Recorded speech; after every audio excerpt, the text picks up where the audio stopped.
Good morning everyone, and welcome. Today, we're diving into the fascinating world of sculpture. Our presentation, titled The Art and Evolution of Sculpture, will take us on a journey through the techniques artists use, the rich history behind sculptural works, the diverse materials involved, and the cultural meanings that these three-dimensional creations hold. I'm excited to explore with you how sculpture has evolved and continues to inspire. Let's get started. Sculpture is a unique form of visual art that involves shaping various materials into three-dimensional works. Unlike paintings or drawings that exist on flat surfaces, sculptures occupy physical space and have depth. This three-dimensional aspect allows viewers to experience the artwork from multiple angles, giving it a dynamic quality.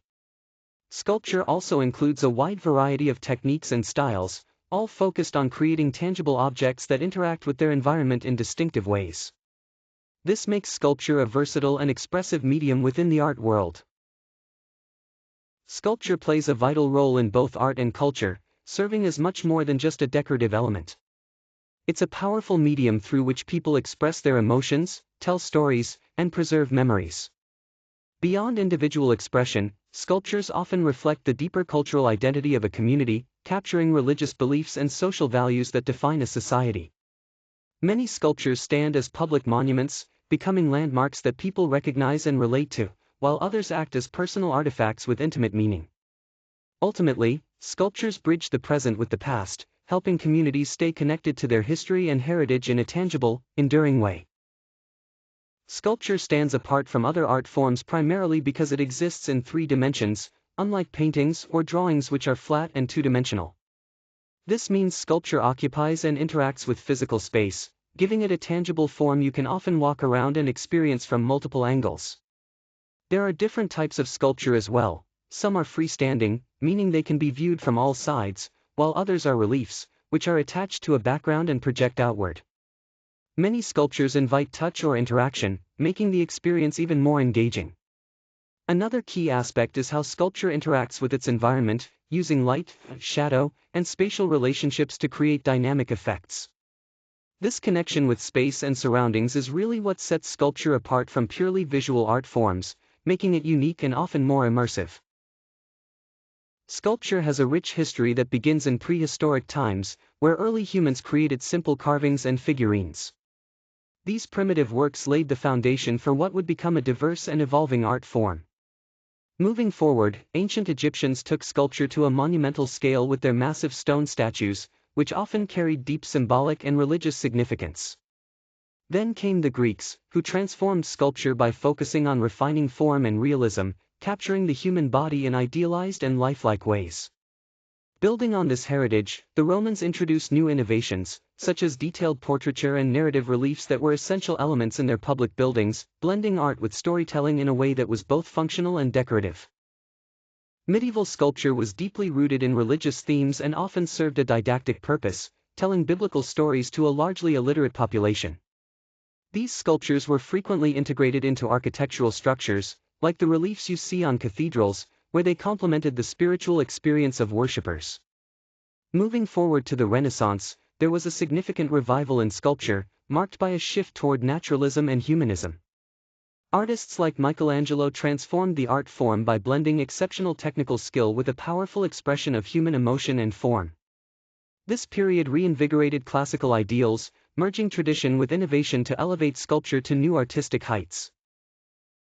In the modern era, sculpture saw a significant shift with the emergence of diverse styles and new concepts.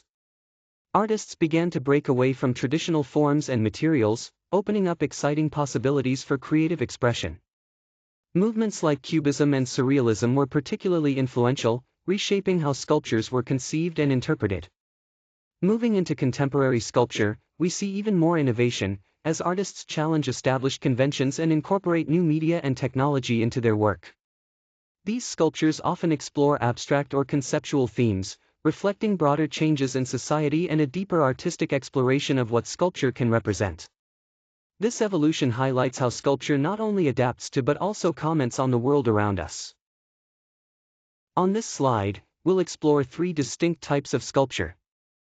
First, we have relief sculpture. This type features raised designs that are sculpted onto flat surfaces. It's interesting because it blends both two-dimensional and three-dimensional qualities, creating depth while still being attached to a background. Next is in the round sculpture. Unlike relief, these are fully three-dimensional pieces you can walk around and view from every angle. They give a complete experience, allowing you to appreciate the form and details from all perspectives. Finally, kinetic sculpture is quite unique because it incorporates movement or mechanical parts. This brings an element of time and space into the artwork, making it dynamic and engaging in a way that static sculptures don't. Each type offers a different way to interact with and understand sculpture as an art form. When we talk about traditional sculpture, stone like marble and limestone has always been a favorite. These materials stand the test of time because they're not only durable but also have a timeless beauty that artists and viewers appreciate. Moving on to metals, bronze and steel are popular choices because they combine strength with flexibility. This makes them ideal for casting intricate sculptures that need to hold fine details and structural integrity. Wood offers something quite different. It's incredibly versatile. Artists can play with texture, shape, and even the natural grain, which brings a unique warmth and character to their work. Clay and plaster, on the other hand, are fantastic for experimenting. They let artists shape forms in a more immediate and tactile way, perfect for trying out ideas before committing to a final piece. And finally, modern synthetic materials open up a whole new world of possibilities, giving artists the tools to push boundaries with innovative textures, forms, and functions that weren't possible before. Each material brings its own strengths, shaping the way sculptures come to life. When we look at sculpture, there are several key techniques and processes artists use to bring their visions to life. First, the carving technique is a subtractive method, meaning the artist removes material, usually stone or wood, to reveal the form hidden inside. It requires precision and a clear idea of the final shape from the start. Next is modeling, which is more of an additive process. Here, artists work with soft, pliable materials like clay or wax, shaping and building up the sculpture piece by piece. Then we have casting, where liquid material is poured into molds to create sculptures. This process allows for intricate details and the replication of original works. Finally, the assembling method involves combining different parts or found objects. This technique encourages creativity by allowing artists to experiment with innovative forms and compositions that might not emerge through traditional methods. Each of these approaches offers unique possibilities for expression in sculpture.